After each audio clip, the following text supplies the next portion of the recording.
السلام عليكم ورحمة الله وبركاته أصحابتنا قالي كسو دواada channelkeena insha Allah ayaanta waa idinka mashquulay sorry ayaan idin leeyahay iina soo duceey insha Allahu tacaala muraad ayaan leeyahay inuu ilaahay sidaan jecelahay iiga dhigo adinkana qof kastoo muraad leh Allah suu jecel yahay ha uga dhigo qof kastana wax uu rajeynayo Allah ha siiyo insha Allahu tacaala maanta waxaan ka hadli doonaa insha Allah maxay ahayd maaski aad iyo aad ku anfacaya haddaad tahay gabar maasha Allah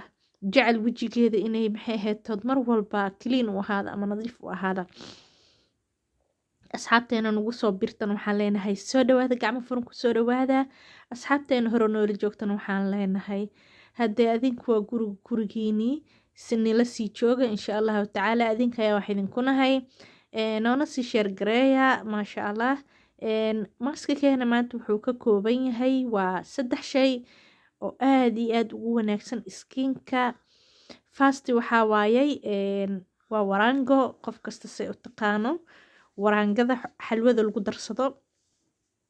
sidoo kale waxaa uu ka kooban yahay caano poore ama caano caadi ah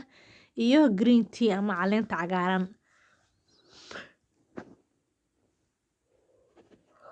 afwan markaas saddexdaas shay haddaa isku darto oo wejigaada maasha Allah isbuuci 2 jeer aa mariso wejigaada wuxuu noqonayaa mataro mid softi ah maasha Allah madmadowga dhan kaa bixiya waxyaabaha dark spotska oo kaleeto sidoo kaleeto indhaha oo kaleeto oo kaa madoobaada sidoo kale nabarada wejigaada ka reestay madmadowga ay kugu reebeen oo kale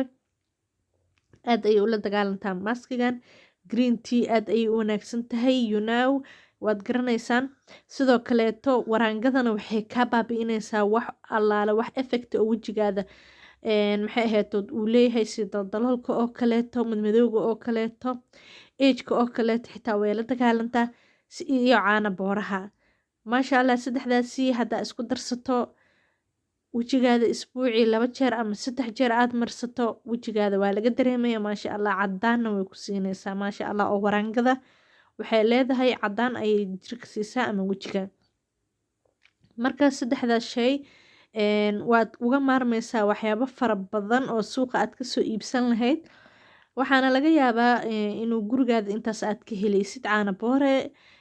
green tea iyo warango warangadana waxaa weeye midda budada ah oo cad oo xalwada lagu darsado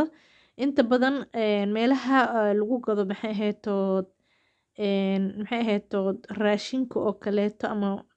maxay ahayd waa laga helayaa dukaamanka oo kale ama supermarketyada oo kaleeto meel walba waa ka helaysaa warango haddii aad raadiso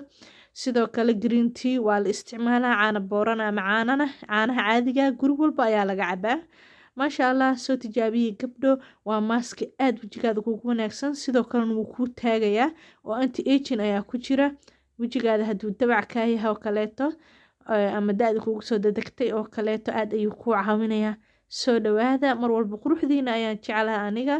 iina soo duceeya anigana insha Allahu tacaala inuu ilaahay muraadkayga ii sahlo